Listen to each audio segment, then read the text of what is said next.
letak belakang. Al-Fatihah. A'udzu billahi minasy syaithanir rajim. Bismillahirrahmanirrahim. Alhamdulillahi rabbil alamin. Ar-Rahmanir Rahim. Maliki yaumiddin. Iyyaka na'budu wa iyyaka nasta'in. Ihdinas siratal mustaqim. Siratal ladzina an'amta 'alaihim ghairil maghdubi 'alaihim waladdallin. Amin. Assalamualaikum warahmatullahi wabarakatuh. Alhamdulillah wassalatu wassalamu ala Rasulillah wa ala alihi wa sahbihi wa mawalah. Rabbi shrah li sadri wa yassir li amri wahlul 'uqdatam min lisani yafqahu qawli. Subhanaka la ilma lana illa ma 'allamtana innaka antal alimul hakim. Wala hawla wala quwwata illa billahil aliyyil azim. Allahumma anta rabbi la ilaha illa anta khalaqtani wa ana 'abduka wa ana 'ala 'ahdika wa wa'dika mastata'tu. A'udzu bika min syarri ma sana'tu. Abu'u laka bi ni'matika 'alayya wa abu'u bi dhanbi faghfir li fa innahu la yaghfiru dzunuba illa anta. Tuan-tuan dan puan-puan, ibu-ibu, ayah-ayah sekalian, alhamdulillah pada malam ini kita dapat sambung kuliah bulanan. Saya minta maaf tak dapat hadir, kena hari itu pilihan raya, hari Sabtu kan. Kemudian bulan 12 saya pergi umrah. Ni bulan 1. 2 bulan atau 3 bulan saya tak dapat hadir. Bulan 10 sakit gigi. Bulan 11 pilihan raya, kena hari Sabtu tu lah. Pakat duk tunggu keputusan, saya pun segan nak main. Saya pilihan raya di Pokok Sena, di Derang, Pokok Sena, Bukit Lada. Jadi bulan 12 saya pergi umrah, baru sangat balik dengan batuk-batuk apa semua. Hari ini alhamdulillah kita dapat sambung balik kuliah kita. Sebagai mukaddimah sebelum baca kitab, saya nak berkongsi dengan tuan-tuan dan puan-puan 3 buah hadis dalam retah yang kita edar ni. Pakat-pakat perhatilah, insya-Allah. Yang pertama, doa masuk masjid yang digeruni syaitan. Kita masuk masjid, kalau kita baca ni, syaitan takut kat kita. Saya tak sempat terjemah lah, saya bubuh teks bahasa Arab, tak sempat nak terjemah, minta maaf. Lagipun di sini ramai mengaji bahasa Arab kan, bubuh Arab betapa orang, semua reti bahasa Arab, mengaji kursus bahasa Arab, terjemahan perkata lah apa kan. Jadi saya letak Arab saja. Kita terjemah pelan-pelan insya-Allah. Asalnya dalam kitab hadis dia tulis doa masuk masjid, atau tajuk dia ma yaquluhu ar-rajul 'inda dukhulihil masjid. Apa patut dibaca ketika masuk masjid. Perkataan yang digeruni syaitan tu saya lah reka. Sebab saya faham daripada hadis ni, syaitan takut kepada orang yang baca doa ni. Baik. An Haywah bin Shuraih, daripada Haywah bin Shuraih. Dia ni tabi'in, ulama ulama tabi'in. Qala, kata Haywah bin Shuraih, laqitu, saya telah berjumpa, Uqbah bin Muslimin, Uqbah bin Muslim. Haywah kata dia jumpa Uqbah bin Muslim. Ni ulama jumpa ulama, dua-dua ulama hadis. Faqultu lahu, maka saya berkata baginya. Haywah kata dekat Uqbah. Kata sini makna saya bertanya. Faqultu lahu dengan makna Sa'altuhu, saya tanya dia. Saya kata dekat dia, balaghani, sampai kepada saya, annaka, sesungguhnya kamu, haddasta, kamu meriwayatkan sebuah hadis. Tolong kongsi dekat saya sama. Saya duk dengar orang duk cerita kamu duk mengajar hadis, doa masuk masjid yang digeruni syaitan. Betul ke tak betul? Orang kata lah, orang kata hang ni duk riwayat hadis ada doa istimewa. Betul ke tak? Jadi dalam syarah hadis, Uqbah ni jawab, betul ya. Hak orang duk cerita-cerita tu betul ya. Aku riwayatkan hadis. Riwayat daripada siapa? Tabi'in tentu mengambil hadis dari sahabat. An Abdullah bin Amr bin al-As, daripada Abdullah anak Amr bin al-As. Ini sahabat. Hak Haywah, Uqbah tu dua-dua tabi'in. Kilahuma, mereka berdua di kalangan ulama tabi'in. Mereka berkongsi ilmu sesama mereka. Haywah kata, aku dengar hang duk mengajak satu hadis tentang doa sempoi punya, doa masuk masjid. Cerita kat aku sama. Tapi nak tanya betul tak betul, itu hadis ke reka ke apa? Nak kepastian.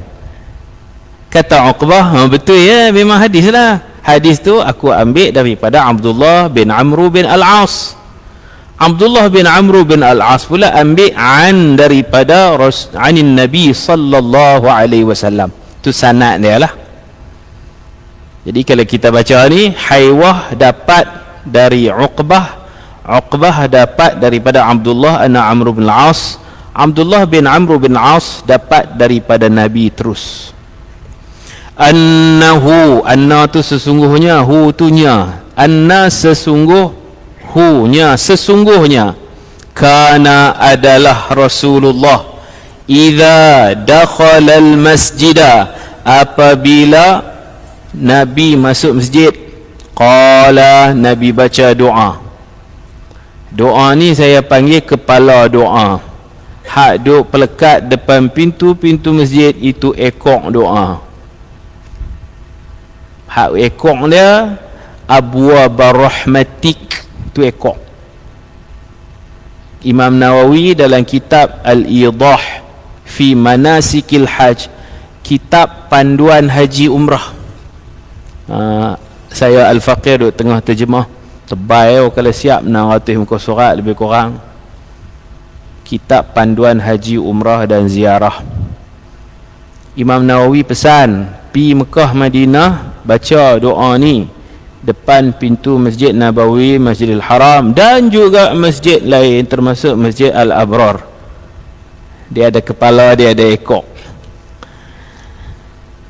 Kalau ikut Imam Nawawi panjang lagi. Ini kepala dia, lepas tu ada doa pertengahan, lepas tu baru doa ujung. Hak orang duk pelekat di masjid-masjid, hak tu hak ujung je. Ambil hak lah. Hak depan tak ada, hak tengah tak ada, ekor je. Tak kira saya sebut hak Imam Nawawi punya, dia mengumpulkan bermacam riwayat, tapi hak ni lah, a'udzubillahil azim ni memang mula start macam tu. Macam kita nak baca Quran lah. Baca Quran mula dengan a'udzubillah dulu, tapi itu dipanggil a'udzubillah pendek. A'udzubillahi minasyaitanir rajim. Ada yang panjang sikit, tak panjang sangat. A'udzubillahi sami'il alim minasyaitanir rajim. Ada sami' dengan al-alim. Boleh tak? Panjang sikit. Macam kalau kita baca ma'thurat kan, a'udzubillahi sami'il alim minasyaitanir rajim. Nah, baru bismillah. Depan pintu masjid, yang ni dipanggil at-ta'awudz at-tawil. A'udzubillah panjang, memang panjang. Tentang garis hak ni yang kita nak ajak ni, Nabi baca a'udzubillahil azim. Boleh ikut nak? Dia ikut baru dapat. Mentara nak hafal, ikut dulu. A'udzubillahil azim wa biwajhihil karim wa sultanihil qadim minasyaitonir rajim. Baca macam tu. Ini permulaan dia lah, muqaddimah doa masuk masjid. Apa maksud dia?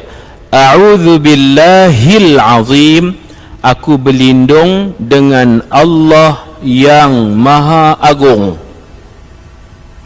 Wa biwajhihil karim, ada dua ha tu, hihil. Wa biwajhihil karim, dan dengan wajahnya yang mulia. Wajah ni kita hurai dalam tauhid, zat lah, dirinya.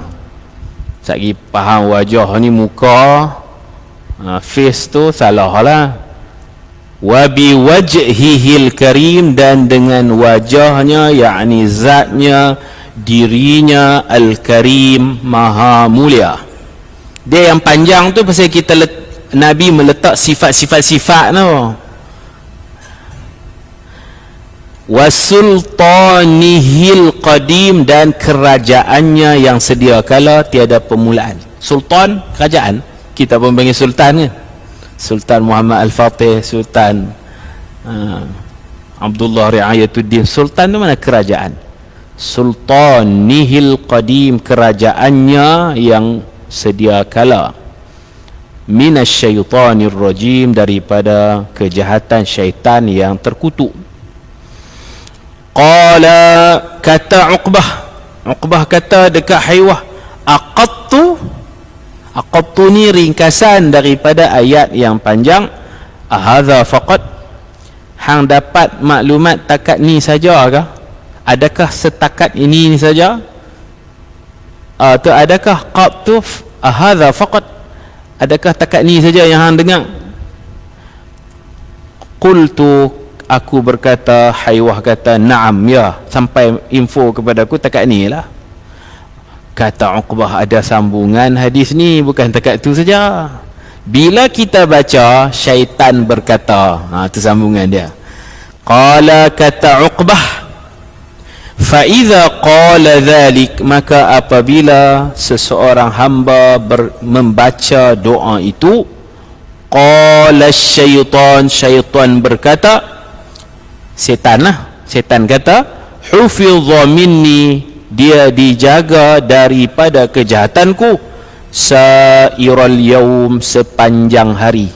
Saira, sepanjang, al-yaum, hari. Bila kita baca, setan kata, habis aku tak boleh kacau dia.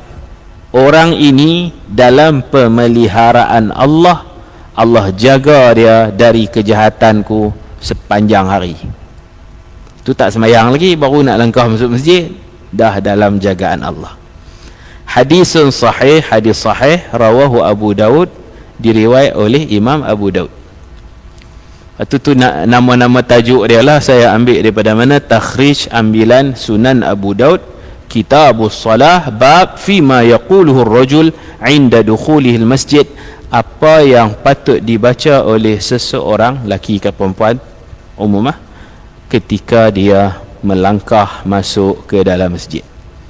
Nombor 466. Kalau Imam Nawawi berdasarkan hadis-hadis yang dia kumpul, maka doanya macam ni: a'udzu billahil azim wa biwajhihil karim wa sultanihil qadim minasyaitonir rajim. Lepas pada tu baca bismillah, kata Imam An-Nawawi. Lepas a'udzubillah sesuai dengan bismillah, bismillahirrahmanirrahim. Lepas itu alhamdulillahi rabbil alamin, kita bersyukur kerana Allah bagi taufik kita boleh sampai depan masjid. Bismillahirrahmanirrahim, alhamdulillahi rabbil alamin. Lepas pada tu Nabi kata, sebelum baca doa masuk masjid, selawat dulu dekat aku. Jangan baca doa tu, selawat dulu. Allahumma salli ala sayyidina Muhammad wa ala alihi wa sahbihi wa sallim. Dengan macam-macam cara selawat lah. Hak tu paling senang lah, kita duduk selawat malam Jumaat tu. Lepas dah selawat baru doa. Adab dia macam tu: a'udzubillah, alhamdulillah, a'udzubillah, bismillah, alhamdulillah, selawat dan salam kepada Rasulullah, baru doa. Doa pun dia ada dua. Satu doa minta ampun dosa, satu lagi baru doa minta bukakan pintu-pintu rahmat. Ada dua doa. Yang pertama kita kena baca ikut tertib Allahumma ghfirli dhunubi. Itu dulu. Ada depan pintu masjid, saya pun tak ada nak kelih. Ada? Ada, tak apa. Tak ada nak tengok. Allahumma ghfirli dhunubi. Ya Allah, ampunlah dosa-dosaku. Waftahli, dan hak tu nombor 2. Waftahli abwaba rahmatik. Bukakan bagiku pintu-pintu rahmatmu. Siapa yang ada duit kan, boleh sponsor frame, tulis bagi full, bagi penuh. Siapa ada duit, waqaf pelekat tu. A'udzu billahil azim wa biwajhihil karim wa sultanihil qadim minasy syaithanir rajim. Bismillah, alhamdulillah. Lepas itu Allahumma salli ala sayyidina Muhammad wa ala alihi wa sahbihi wa barik wa sallim. Lepas dah selawat baru Allahumma ghafirli dhunubi. Ya Allah, ampun dosa-dosaku. Waftahli, bukakan bagiku abwaba rahmatik, pintu-pintu rahmatmu. Tu masuk. Kata Imam An-Nawawi, wa idza kharaja, bila nak keluar, falyaqul mithla dhalik. Maka baca macam tu juga, cuma ubah edit tang hujungnya. A'udzu billahil azim wa biwajhihil karim wa sultanihil qadim minasy syaithanir rajim. Bismillah, alhamdulillah, Allahumma salli ala sayyidina Muhammad wa ala alihi wa sahbihi wa sallim. Allahumma ighfir li dhunubi. Hujung ubah. Waftah li abwaba fadlik. Keluar minta limpah kurnia Allah. Masuk minta kasih sayang Allah. Keluar minta limpah kurnia. Allah murahkan rezeki kita. Masuk Allah sayang, keluar mencurah-curah kurniaan Allah, rezeki, kesihatan semua dapat. Bahagia, keluar masjid. Abwaba fadli. Berdasarkan ayat, fa idza qudiyatis salah, bila dah selesai sembahyang, secara khusus sembahyang Jumaat, fa idza qudiyatis salah fantashiru fil ard, bertebaranlah di muka bumi, wabtaghu min fadlillah. Fadlik dia kelak mencari kurniaan Allah. Masuk, bukakan pintu-pintu rahmatmu. Keluar, bukakan bagiku pintu-pintu rezekimu, pintu kesihatan, pintu keafiatan, pintu kebahagiaan. Keluar masjid bahagia. Keluar kasut hilang, bahagia. Alhamdulillah, beli baru. Hadis kedua, saya kongsi ni, saya nak minta, nak seru kita popularkan doa ni. Kita angkat doa ni, bukan benda baru, Nabi bersabda lama dah. Jadi kita ambil yang ujung, kita cuba hafal yang panjang. Kita cuba, kalau ada duit sikit, kita cuba naikkan doa masuk masjid. Di pintu masjid tu kita naikkan doa ni. Biarlah panjang, tapi penuh untuk penambah baikan ibadat kita. Mungkin ada dulu ada tok-tok guru mana dia ajak habuan nak bagi mudah hafal, dia ambil keratan ujung, jadi semua pakai hafal ujung ya, hak kepala tinggal. Orang hak mula ajak tu pun dia dapat pahala lah pasal dia ajak kan. Kita nak ajak doa ad-du'aul kamil, doa penuh. Bila baca penuh, harap-harap dapat pahala penuh. Itulah tujuannya. Tak payah mana hafal, bawa baca tangkap, nak bawa kertas payah tangkap handphone tu. Nah, tengok. Hak tu pun kita baca lah, tapi itu di hujung. Dia ada 3 part, 3 bahagian. Hak tu bahagian terakhir. Kelebihan membina masjid. An Jabir bin Abdullah radhiyallahu anhuma. Ni cerita dia, saya buat kertas ni. Kemarin Jumaat saya khutbah Jumaat satu tempat. Saya tak mau begini pelena, tak tahu ni pelena dah. Saya photostat banyak-banyak, edak seorang satu. Kalau lena juga tak tahu nak kata lah. Dia nak kena perhati, dia nak kena fikir makna. Kalau ada pen boleh buh makna kan. Jadi saya khutbah tajuknya masjid. doa masuk masjid, kelebihan membina masjid. An Jabir bin Abdullah radhiyallahu anhuma anna Rasulullah sallallahu alaihi wasallam qala, anna sesungguhnya Rasulullah sallallahu alaihi wasallam qala, baginda bersabda, man sesiapa bana masjidan, man bana sesiapa yang membina. Kita Melayu kata bina, Arab kata bana. Siapa bina masjidan, sebuah masjid. Masjid ni tempat sujud. Asal makna masjid ni tempat sujud. Musalla tempat solat, lebih kurang lah. Cuma musalla tu dia tak aktif. Dia satu yang tak ada jawatan kuasa, dia jarang guna sekali sekala. Tu musalla. Kalau masjid ni yang aktif, yang diguna hari-hari. Cuma dia pecah dua. Satu, masjid dapat kebenaran buat Jumaat, masjid jami'. Satu lagi, masjid boleh intikaf tapi tak dapat lesen buat Jumaat, dipanggil masjid ghairu jami'. Masjid tak dapat kebenaran buat Jumaat. Mungkin pasal dah banyak masjid dah, buat lagi masjid, tak boleh buat Jumaat. Di ma'had kita ni, kita duk tengah buat masjid ni lah, masjid tapi tak dapat keizinan buat Jumaat. Duk tengah bina depan rumah saya. Jadi selain daripada berkongsi hadis tu, berkongsi juga lah nombor akaun tu. Kok-kok lah siapa-siapa nak bagi sumbangan, masuk akaun tu tak apa. Masjid tak buat Jumaat. Nabi kata siapa-siapa, man ni kalimah umum, siapa-siapa, laki ke perempuan ke, orang kaya ke, orang miskin ke, termasuk kanak-kanak, siapa sahaja. Dalam fiqh, orang bukan Islam pun boleh bagi sumbangan untuk bina masjid, tapi hujung hadis Allah bina mahligai dalam syurga, hak tu dia tak dapat lah, pasal dia tak Islam. Siapa bina masjid kamafhasi, seperti sarang, ke seperti mafhasi, sarang, qatatid, burung merpati. Siapa bina masjid walaupun hanya sebesar sarang merpati. Sak mana sarang merpati? Sak ni. Sak ni. Anak saya kata kalau masjid besar ni nak semayang ke mana?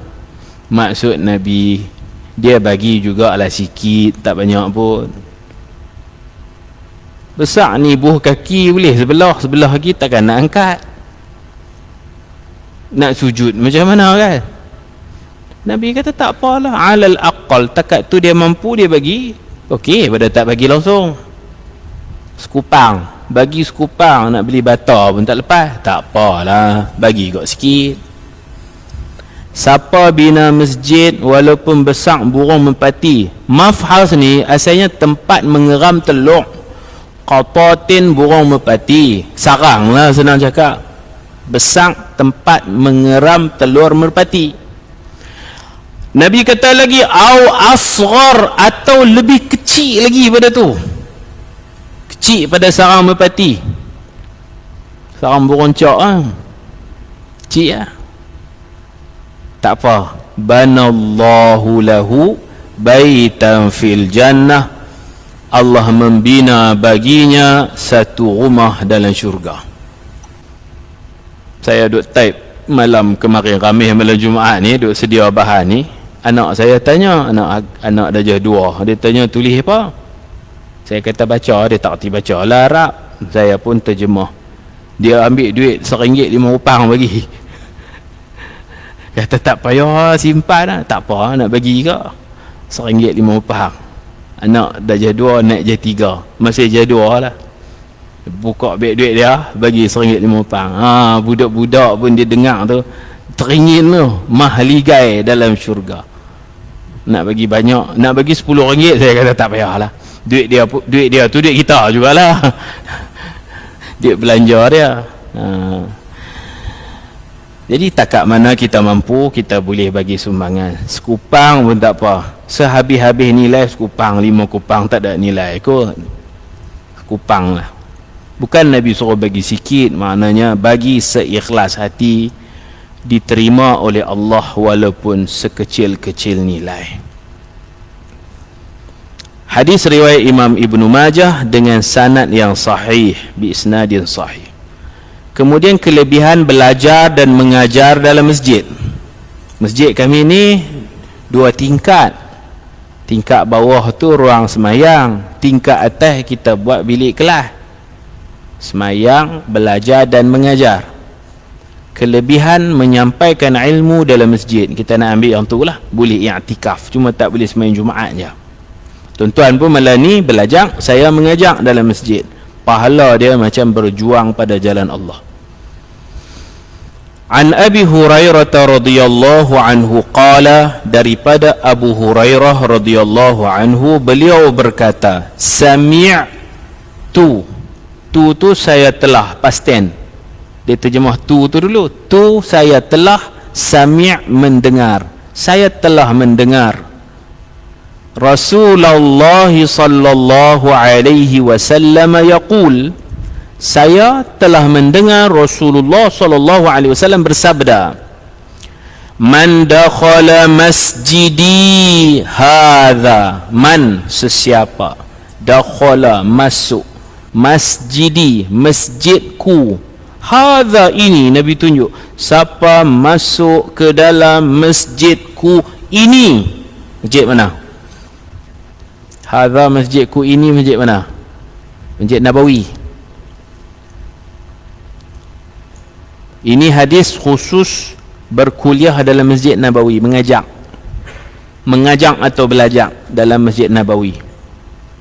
Belajar Quran ke, belajar 40 hadis ke. Ada sahabat-sahabat saya, dia order kitab, dia bagi kat jemaah, mereka pergi belajar, berkuliah serba sikit dalam Masjid Nabawi, sempena dengan hadis ni.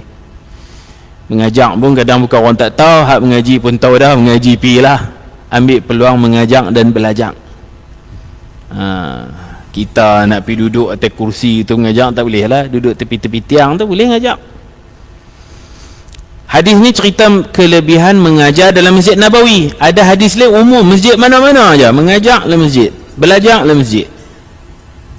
Ada hadis umum, man ghada ilal masjid, siapa pergi ke masjid dengan niat nak belajar atau mengajar, pahalanya seperti haji yang sempurna. Tapi itu riwayat lain lah. Lam ya'tihi, dia tidak datang ke masjid illa kecuali li khairin, semata-mata untuk kebaikan. Yata'allamuhu, dia belajar perkara yang baik, au yu'allimuhu, atau mengajar perkara yang baik. Fahuwa, maka dia kal mujahidi, seperti orang yang berjuang fi sabilillah, pada jalan Allah. Rawahu Ibnu Majah bi isnadin hasan. Hadis riwayat Ibnu Majah dengan sanad yang baik, sanad hasan. Jadi ini kumpulan hadis-hadis tentang kelebihan masjid. Wallahu a'lam bissawab. Kita ni sampai takat mana tak tahu? Zakat baca dah. Ya. Hadis 26. Makan dan minum dalam keadaan terlupa tidak membatalkan puasa. Mudah ya tajuk malam ni. Makan terlupa, tak teringat. Tak apalah.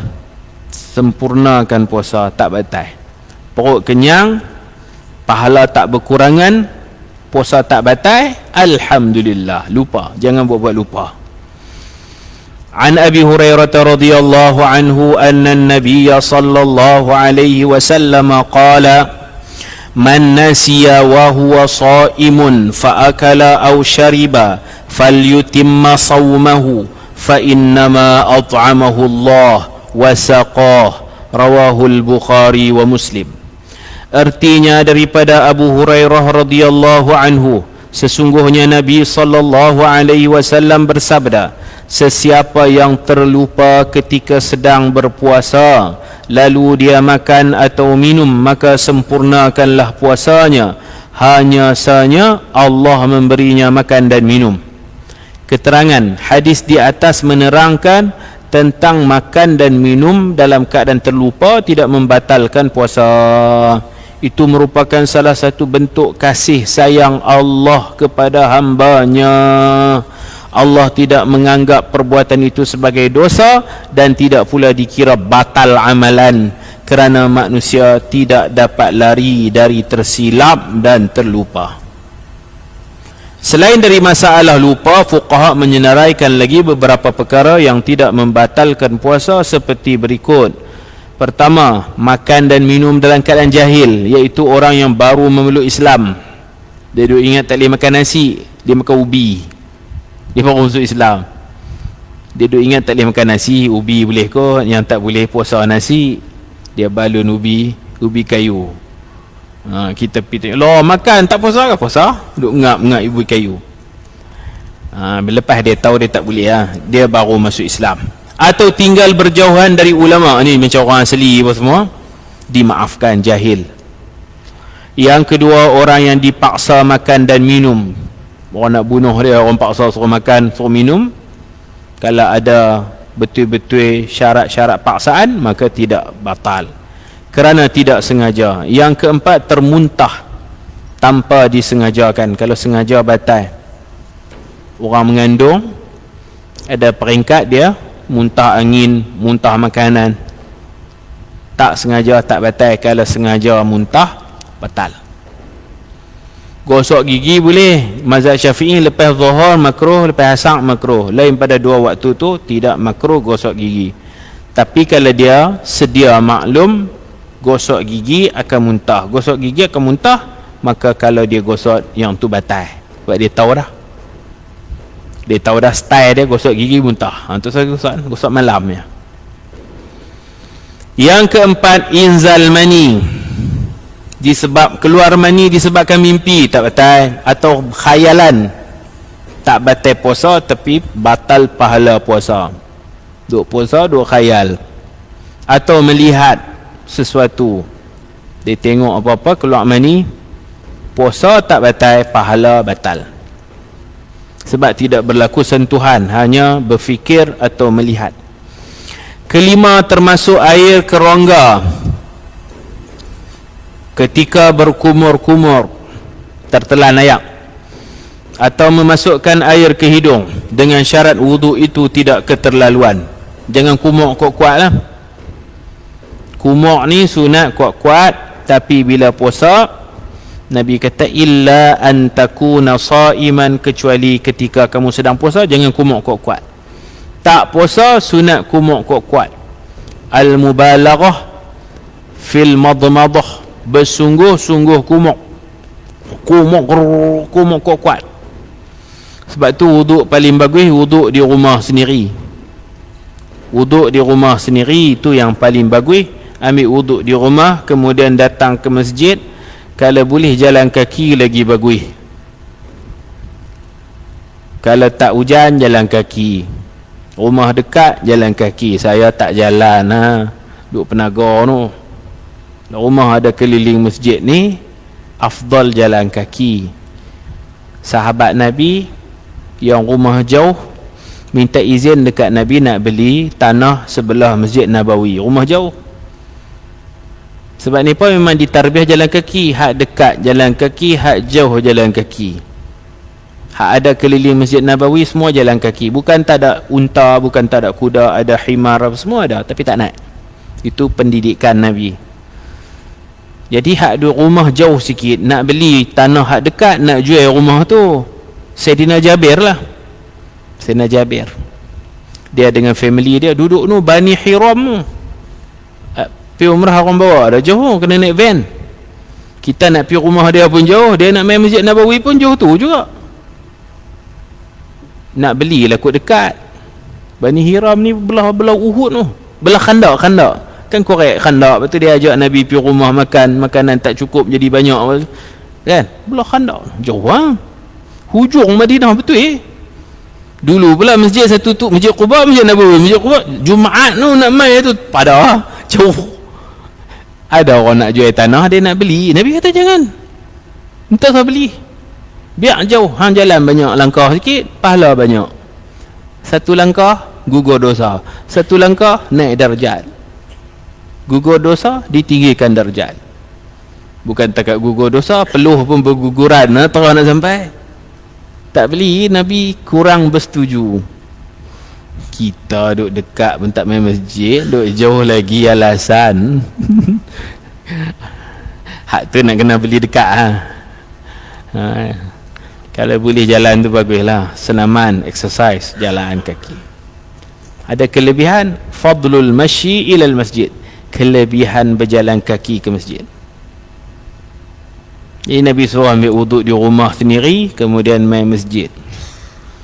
Main masjid semayang, tunggu orang nak qomat, duk tunggu tu, dapat doa malaikat. Jadi baik. Kalau kumuk kuat-kuat masuk ayak batal. Sebab kita disuruh jaga diri. Benda tu sunat, kumuk kuat-kuat, masuk ayak dalam rengkung batal. Jadi kita elakkan daripada batal. Dalam ilmu usul fiqh dipanggil daf'ul mafsadah, mengelak dari keburukan lebih diutamakan dari mengambil kebaikan. Kita nak afdal kumuk kuat-kuat, kita nak, tapi menolak keburukan lebih penting. Prioriti fiqh aulawiyat. Sama macam kita berwuduk dalam ihram. Kalau kita selat janggut ni, pahala banyak. Menyelat janggut, buat macam ni, pahala banyak. Tapi kalau kita dalam ihram haji umrah, jangan buat. Nak pahala banyak, lagi dia luruh janggut, tak pasal kena denda. Nak pahala jadi dosa. Jadi mengelak dari dosa lebih diutamakan. Tu contoh dia lah. Jadi kalau puasa jangan kumuk kuat-kuat, takut batal. Yang keenam, mengumpul air liur dan menelannya, tak ada kerja. Air liur bagi penuh telan gedeguk, tak batal puasa. Jangan ada sesuatu yang bercampur dengan air liur dah lah.